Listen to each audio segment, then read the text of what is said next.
Hey guys, so I am making this video for you guys out there who are in a situation where your cars are not starting.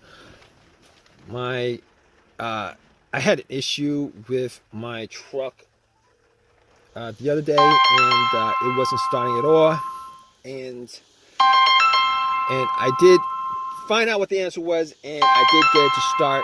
Everything was, everything's working fine now. But let me tell you guys what happened with that. So basically, I was parked at a Home Depot and went to get some stuff. Came back out, tried to start the car, tried to start it, and nothing happened. Nothing happened. Like got in, and everything else worked. The dash, everything else worked. I just got this truck a couple months ago, but and it drove fine. Everything worked fine, except could not get it to crank this time around. But once I got in, everything, all the chimes were good, or all the everything worked, except it wouldn't crank. Like radio, blower motor, everything was working except it wouldn't crank. So I was like thinking to myself, okay, I wasn't in the Home Depot for that long. I was in the Home Depot for maybe like 45 minutes or something like that. Maybe I left the lights on. So first thing I did was I turned on the lights. And they were pretty bright. Went out, checked out the headlights, and they were pretty bright. I'm like, maybe it's not the battery, because first thing that came to my mind is the battery. I don't know the history of the battery. So anyway, I popped the hood, looked at the battery. Battery was like 2 years old.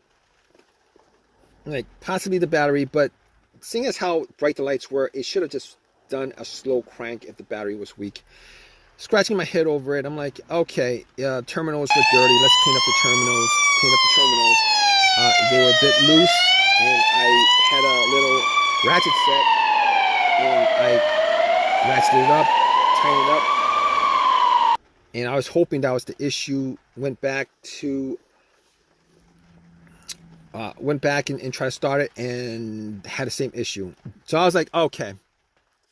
Crossing my fingers that it was the battery that was the issue, and I went back to the Home Depot, bought a battery for it, popped it in, and was hoping that would fix the situation, and nothing at all. So I was like, okay, I can cross off the battery, probably can cross off, pretty sure I can cross off the alternator. Battery, not the alternator, because if it was the alternator, definitely I would have been able to, the car would have turned on. The truck would have turned on. I would have been able to get like at least 20 miles off of driving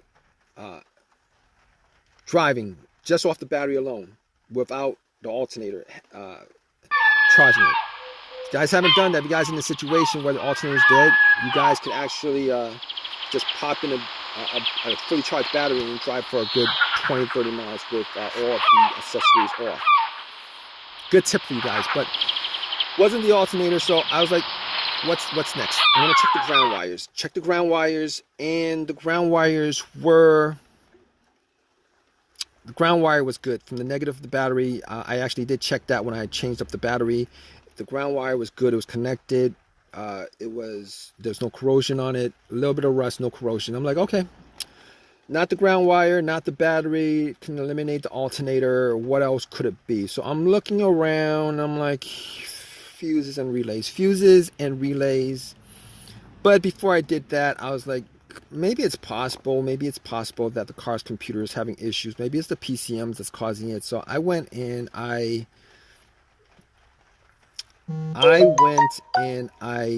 got I had an OBD2 that I used when I bought the car that I got from Walmart for 19 bucks. And basically what I did was I know that the OBD2 is not going to pick up a no start issue for the most part. It's, especially a $19 OBD2. But I plugged it in just to make sure that the battery's connected to the car. And guess what? The computer was connected to the car. And guess what? The computer was connected to the car. It did a readout. There was no codes. Nothing that would cause the situation that it could pick up. That it could pick up. Everything was good. Okay, so I can rule out the car's computer not connecting to the car. Fine, can rule that out. And at that point I was thinking, okay, I got a couple of easy fixes left with this. A couple easy fixes I have left with this. One of those easy fixes would be a fuse or relay. And I was crossing my fingers that it may be a relay. But thinking about it, I thought about it, and I was like, okay, every time I try to start, and I did try to start at least 20 times, it would make a click. And it would keep on making like one click on each try. And one click on each try, pretty sure that that's coming from the relay, all right? Because if I had heard no click at all, I would know that maybe the relay was having issues, because the relay, that click is just a relay initiating from the battery to the battery initiating contact to the starter, battery to relay to starter. Anyway, at that point, I was able to rule out the relay. Thinking more about it, I was like, maybe it's one of the fuses. Maybe it's the fuse to the starter. And I was thinking all these situations that I had previously, and before I got this truck, I actually did have an Acura. And one of those situations that occurred to me occurred when I had that Acura was a no start, no crank situation. And it was no crank, no start situation in with that car, because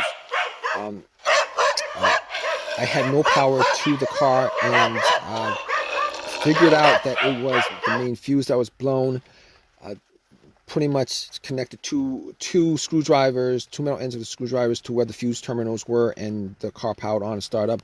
Unfortunately, it was not an easy fix for this, for this, because I was getting power. I was getting power for everything except it it won't crank. The engine won't crank. So I was like, okay, let's cross that off the list. The other fuse issue that I had was with I believe it was either the fuse to the car's PCM or fuse to the fuel pump. It would crank, but it would not turn over. Everything else worked. It would crank, but it would not turn over. And changed that up, and I believe it was the fuel pump fuse. Changed the fuse. It started right up, which unfortunately is not the situation in this case, because this is a no crank, no start issue. It will not crank at all. So at that point, I pretty much crossed off pretty much everything that could possibly be the issue except for the starter. Now, here's this issue. Here's my problem with this issue, particularly with the starter. Now, well, not exactly a problem, but the guy who sold me the car told me that the starter was changed up like, a year and a half ago. He's selling the car with a starter that's practically brand new. Only put on a couple thousand, like 5,000, 7,000 miles on the car since he swapped out the starter. And I was thinking to myself, maybe it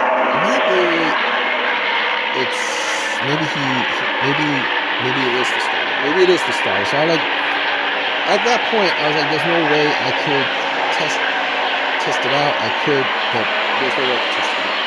Particularly when I'm parking So I was like, I had my tools with me and everything. So called AAA. AAA picked it up, picked up the truck, drove it to drove it home, and then I doubled up on all the things that I mentioned in this video: the fuses, the relays, the grounds, the battery. Double checked, charged up the battery 200%. Everything was checked out.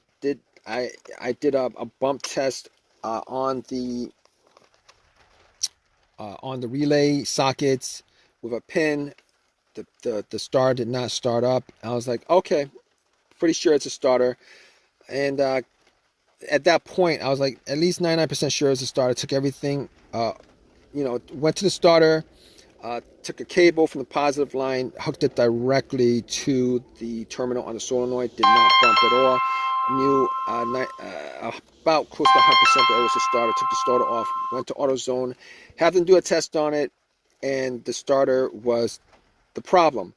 Anyway, at that point, I was like, okay, let's got a rebuilt one for about 150 after the core was given to them, 150, 160, whatever it was.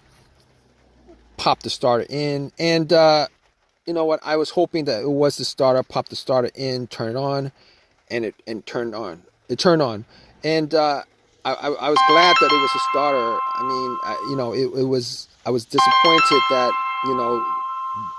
the starter was the problem after being told that it was replaced, but things happen.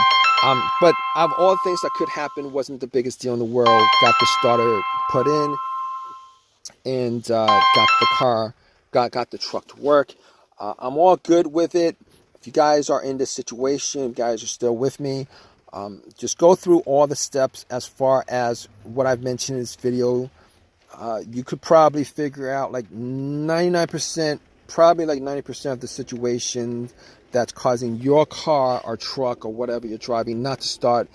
It's probably because it's probably caused by one of those things that I mentioned. All right, it's probably caused by one of the things that I mentioned. But if I've helped you guys out, please give me a thumbs up. Please subscribe. If you guys have a comment, particularly with your situation, please leave a comment in the comment section. Hope this has helped you guys out. Hope you guys, hope the cause of your problem is probably one of those easy fixes that I mentioned: a fuse, a relay, maybe the battery, negative ground wire. Even the alternator is probably easier to replace. But anyway, regardless of that, take care, guys.